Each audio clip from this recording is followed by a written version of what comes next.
All right, welcome to this explainer. Today, we are unpacking a really fascinating piece of legislation. We're going to break down the dense 16-page legal evolution of Sri Lanka's 2026 National Water Supply and Drainage Board Amendment Bill. Now, I know reading through legal clauses isn't everyone's idea of a good time, but honestly, what's packed inside this document is absolutely critical.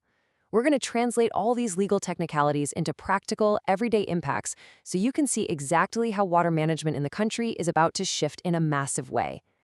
Okay, let's dive right into this recently gazetted legislation. Seeing the parliamentary mace here is actually a perfect symbol, because absolute authority is exactly what this bill is all about. Make no mistake, this isn't just some minor administrative update. What we're really looking at is a fundamental transformation. The Water Board is essentially evolving from a traditional, somewhat restricted public utility into a highly empowered, commercially driven entity with some serious legal muscle. To make sense of all these scattered legal clauses, we've organized this explainer into 5 core themes that will serve as our roadmap: expanding the board's reach, operating like a business, cracking down on theft, modernizing wastewater and bills, and finally, protecting the water workforce. Let's kick things off with our first theme: expanding the board's reach, moving beyond traditional limits. Under the old framework, the board primarily focused on managing water and sewage for traditional local authorities, pretty standard stuff. But clauses 2, 9, and 10 of the new amendment explicitly bring industrial estates, industrial parks, and community-based organizations right under their umbrella. So what you should take away from this is that the board can now officially take over water supply and sewerage in heavy industrial zones. They're casting a much wider net, pushing their regulatory reach into economic hubs that previously operated with far more autonomy. It's literally a massive expansion of territorial and operational control. Moving right along to theme number 2, operating like a business, becoming a modern corporate entity. Now this is where it gets wild. Clause 3 fundamentally rewrites what the Water Board is allowed to do financially. Seriously, this reads more like the charter of a modern corporation than a government department. The board is shedding its old skin. They're gaining the legal right under the Companies Act to form actual subsidiaries and strategic business units. They can open bank accounts in foreign currencies. They can even sell their laboratory services for a profit, provide global consulting, and, get this, conduct their own diploma courses. They're being set up to generate serious, independent revenue far beyond just collecting your monthly water bill. And to back up that new corporate swagger, they're expanding their resource gathering. This direct quote from the amendment legally enables the board to strike deals with private entities or even individuals to extract surface and groundwater. So they aren't limited to their traditional reservoirs anymore. They can actively negotiate to tap into private resources to feed this expanding, increasingly commercialized network. Okay, let's transition to the enforcement side. Theme 3, cracking down on theft. Swift justice for rule breakers. You're going to see this dense legal phrasing pop up across multiple sections of the bill, specifically in clauses 6, 8, and 18. Prima facie evidence. I know, it sounds super technical, but it represents a massive shift in how the board deals with rule breakers. Let's decode what this actually means for a consumer on the ground.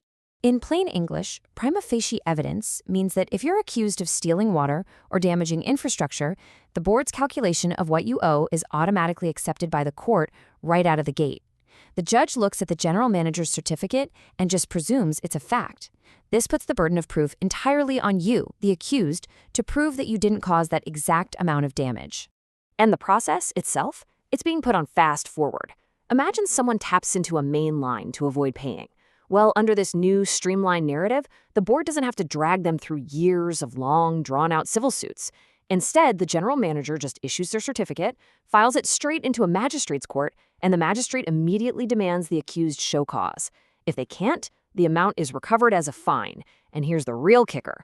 That fine doesn't just disappear into some general government treasury. Nope, it's funneled directly into the Water Board's own reserve fund, which financially incentivizes strict, rapid enforcement.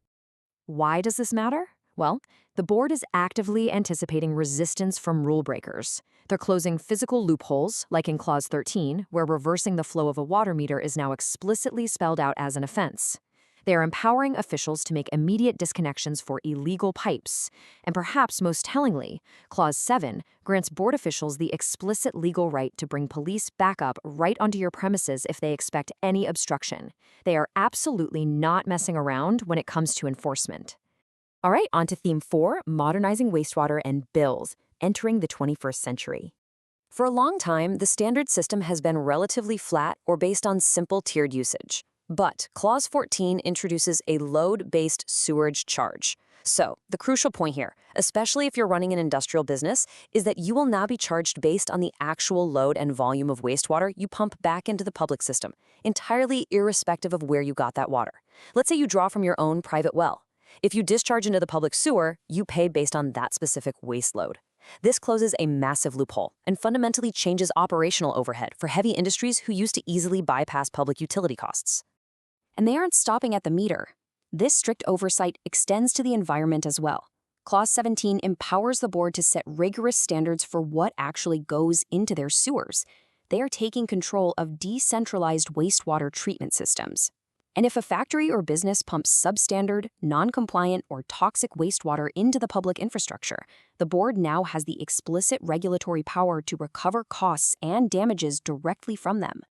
And finally, catching up to the digital age, the board is legally cutting the paper cord. Clauses 15 and 16 now officially recognize electronic dispatch. This means all your bills, your demands for payment, and even official disconnection notices can simply be sent to your phone or your inbox. The old, "Oh, the bill got lost in the mail" excuse, yeah, that's officially over. Bringing us to our final theme, number 5, protecting the water workforce, safety for those on the ground. Clause 11 allows the board to provide comprehensive insurance cover for employees in cases of death or disablement, but look closely at the specifics here. Sure, it covers them on active duty, while commuting, and even performing ordinary duties off the clock. But the most revealing detail is that final bullet point. Employees are covered if they suffer injury as a result of any act of reprisal arising from their duties. Recognizing that cracking down on water theft, issuing massive fines, and cutting off illegal pipes might make some very real enemies, the board is making sure it legally safeguards its workforce against retaliation. So we've seen a massive shift today, moving from your standard utility provider to an entity that can act like a global corporation, skip long civil trials to issue heavy fines, and enforce strict load-based waste charges. This explainer leaves us with a critical question to ponder. As this heavily empowered board flexes its brand new legal muscles, how will society, from heavy industrial businesses to everyday consumers, adapt to this uncompromising new era of accountability? Thank you so much for joining me for this explainer. And as always, keep questioning how the structures around us are evolving.